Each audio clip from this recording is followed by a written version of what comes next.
पाकिस्तानी नेता बार बार भारत को देते हैं परमाणु हमले की धमकी। कभी भारत इजराइल उड़ाने वाले थे पाकिस्तान का परमाणु प्लांट। ऐन मौके पर बिगड़ा खेल, वरना पाक के पास नहीं होता एटम बम।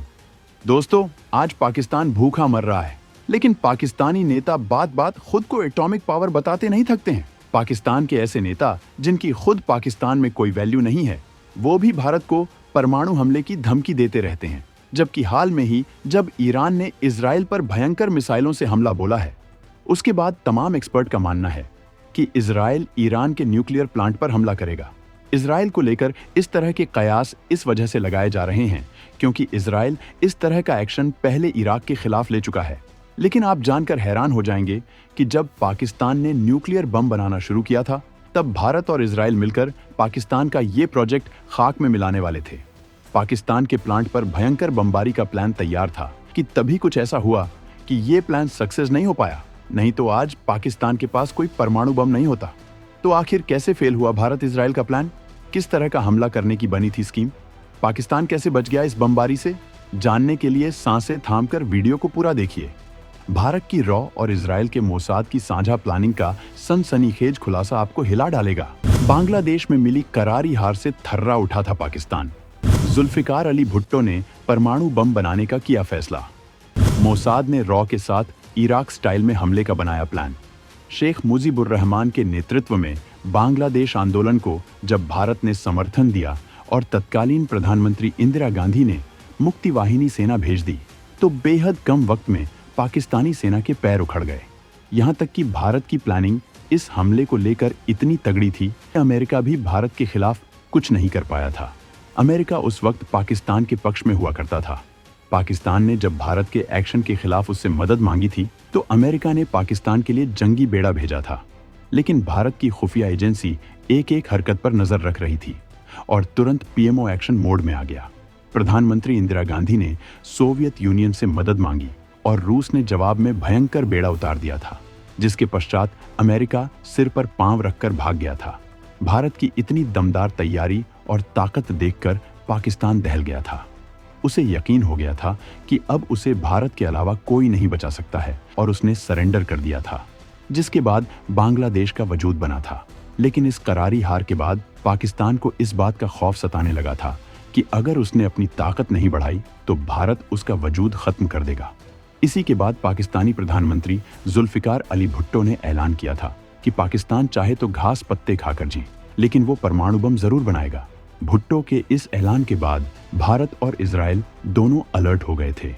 मोसाद ने पाकिस्तान में घुसकर सब पता लगा लिया था कि वो कहां परमाणु बम बनाने में जुटा है।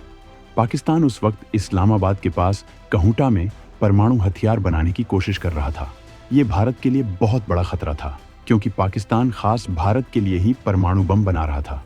जबकि इजराइल को इससे इस बात की टेंशन थी कि एक इस्लामिक देश इस तरह की ताकत अगर हासिल करता है तो ये ताकत उन आतंकी ग्रुपों तक आसानी से पहुंच सकती है जो उसे बर्बाद करने का सपना देखते हैं। इसी वजह से इजराइल ने ठीक इराक के एक्शन स्टाइल में पाकिस्तान के लिए भी प्लान बनाया था, जिसमें भारत की खुफिया एजेंसी रॉ भी साथ में होती। इजराइल इसके लिए अपनी वायुसेना के उस वक्त के अत्याधुनिक माने जाने वाले F-16 विमानों का इस्तेमाल करने वाला था, जो पाकिस्तानी न्यूक्लियर प्लांट पर बम गिराने वाले थे। इसके लिए भारत के एयर बेस का इस्तेमाल किया जाना था। यहाँ तक कि माना जाता है कि प्रधानमंत्री इंदिरा गांधी ने इस ऑपरेशन के लिए अनुमति भी दे दी थी कि अचानक सारा का सारा खेल बिगड़ गया था। इराक पर इजरायली हमले के बाद भारत का डेलीगेशन इजराइल पहुंचा था। पाकिस्तान पर इसी तरह के एक्शन प्लान की भारत ने बनाई थी योजना। इजराइल ने जब इराक के न्यूक्लियर प्लांट पर हमला करके पूरी दुनिया को दहला दिया था, तब भारत ने पाकिस्तान के खिलाफ खुद ही ऐसी स्कीम पर काम करने की कोशिश की थी। इसके लिए भारत से एक डेलीगेशन इजराइल पहुंचा था और इजराइल इसके लिए तैयार हो गया था। स्कीम के तहत अमेरिका से हासिल किए गए अत्याधुनिक इजरायली वायुसेना के विमान F-16 और F-15 का इस्तेमाल ऑपरेशन के लिए किया जाना था। इसके लिए इजरायली जेट जामनगर एयरबेस का उपयोग करने वाले थे। योजना के मुताबिक इजरायली जेट कश्मीर के पहाड़ी इलाके में रडार से बचते हुए आगे बढ़ते और इस्लामाबाद के पास खुले में पहुंचकर भयंकर बमबारी कर देते। लेकिन उस वक्त अमेरिका ने ऐसा नहीं होने दिया था। दरअसल अमेरिका उस वक्त भारत के खिलाफ था। इसकी वजह ये थी कि भारत सोवियत यूनियन के साथ था।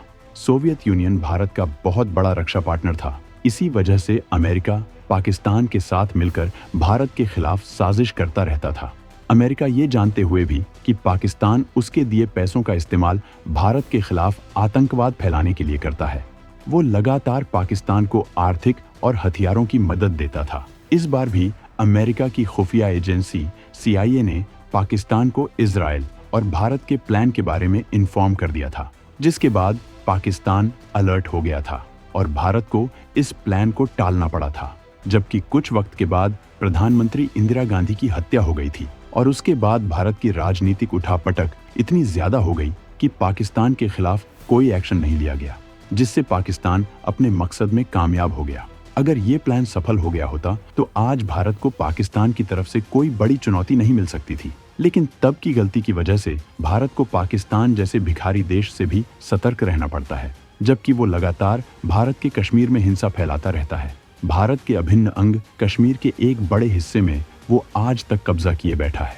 वो लगातार अपनी न्यूक्लियर मिसाइलों की ताकत बढ़ा रहा है, जो भारत के लिए बड़ा खतरा है। हालांकि भारत हर मामले में उससे बहुत आगे है, लेकिन भारत के लिए ये बहुत अच्छा होता कि वो पाकिस्तान को परमाणु हथियार बनाने ही नहीं देता। हालांकि मौजूदा सरकार पाकिस्तान की कमर तोड़ने की हर जरूरी कोशिश में लगी हुई है। एक बार PM मोदी ने उसे IMF की ग्रे लिस्ट में डलवा दिया था, लेकिन बाइडेन ने उसे इस लिस्ट से बाहर करवाया था। लेकिन भारत अब उसके सबसे बड़ा आका चीन की हेकड़ी निकालने में जुट गया है, जिससे पाकिस्तान का मुंह खुद ही बंद हो जाएगा। तो दोस्तों, भारत के इस एक्शन प्लान की कहानी जानकर आप क्या सोचते हैं, कमेंट में बताना न भूलें।